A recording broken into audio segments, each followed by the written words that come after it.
మా పార్టీ పెద్దలు నాయకులు మా సోదరులు మా సోదరీమణులు ఇవారు ఎవరైతే సంఘీభావం చెప్పడానికి ప్రభుత్వం ఆడుతున్న ఈ రాజకీయ డ్రామా ఏదైతే ఉందో ఇందులో మా అందరికీ మనోస్థైర్యాన్ని నింపడానికి విచ్చేసిన ప్రతి ఒక్కరికి పేరు పేరున నమస్కారం.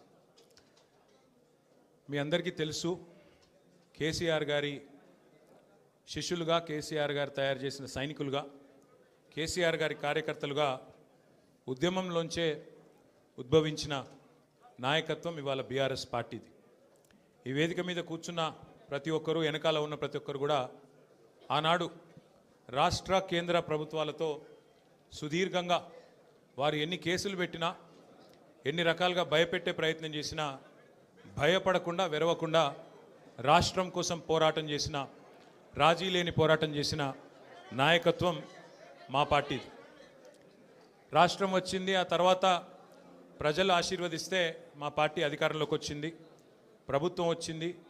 కేసీఆర్ గారి ఆశీర్వాదంతో నాకు మంత్రి పదవిలో పనిచేసే అవకాశం కూడా వచ్చింది. 10 ఏళ్ళు కేసీఆర్ గారి నాయకత్వంలో అనుక్షణం తెలంగాణ రాష్ట్రం కోసం, తెలంగాణ రాష్ట్ర అభివృద్ధి కోసం వివిధ హోదాల్లో పరిశ్రమల శాఖ మంత్రిగా, టెక్నాలజీ రంగానికి మంత్రిగా, అట్లాగే మున్సిపల్ వ్యవహారాల మంత్రిగా అనుక్షణం ప్రజల కోసం పనిచేశాం తప్ప, రాష్ట్రం కోసం పనిచేశాం తప్ప ఎన్నడూ కూడా తప్పుడు పనులు పొరపాటును కూడా చేయలేదు. మా కేసీఆర్ గారు ఎప్పుడు ఒకటి చెప్తూ ఉంటారు, రాజకీయం అనేది గేమ్ కాదు, మనకు సంబంధించినంత వరకు మనం తెచ్చిన ఈ రాష్ట్రంలో మనకు ఒక టాస్క్ అని.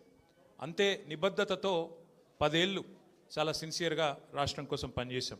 అన్ని రకాలుగా మా నియోజకవర్గాలను ఎట్లా బాగు చేయాలి, మా జిల్లాలు ఎట్లా బాగు చేయాలి, మన పల్లెలు ఎట్లా బాగుండాలి, ఏ టాస్క్ మాకు మా నాయకుడు ఇస్తే, ప్రజలు ఇస్తే దాని నిబద్ధతతో తెలంగాణని గొప్పగా తీర్చిదిద్దేదానికి తాపత్రయపడుతూ అందరం కూడా సమిష్టిగా పనిచేసినాం.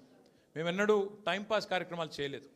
ప్రత్యర్థుల కుటుంబాలను రాజకీయాల్లోకి లాగి, ప్రత్యర్థుల పిల్లల మీద బురద జల్లి, ప్రతిపక్షాల మీద కేసులు పెట్టి, ప్రతిపక్షాలను మరి కావాలని హరాస్మెంట్ చేసి ఆ టైప్లో టైంపాస్ పని చేయలేదు.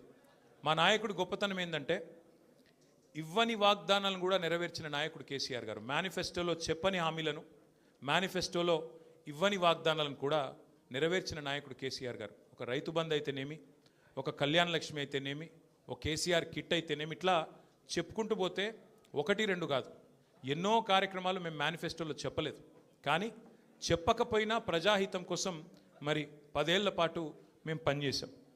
ఇవాళ బాధ అనిపిస్తున్నది, ఎంక్వైరీలతో కాదు, ఎంక్వైరీలకు భయపడేటోడు ఎవడు లేడు, బాధపడేటోడు ఎవడు లేడు. కానీ ఇవాళ ఇంత కష్టపడి మరి కేసీఆర్ గారి నాయకత్వంలో ప్రజలు సాధించుకున్న ఈ రాష్ట్రంలోని పరిపాలన పిచ్చోడి చేతిలో రాయిలాగా మారిపోయింది.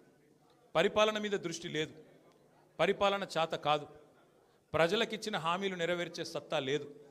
అసమర్థుడి జీవనయాత్రలాగా ఈ 2 ఏళ్ళు ఏదో నెట్టుకుంటూ టైంపాస్ చేసుకుంటూ వచ్చినారు. ఒక్కొక్క రోజు ఒక్కొక్క డ్రామా. కొన్ని రోజులు కాళేశ్వరం పేరిట డ్రామా, కొన్ని రోజులు గొర్రెల స్కామ్ అనే డ్రామా, కొన్ని రోజులు ఫార్ములా ఈ పేరిట డ్రామా, మరికొన్ని రోజులు ఫోన్ ట్యాపింగ్ అని చెప్పి డ్రామా. ఇవాళ ఒక బాధ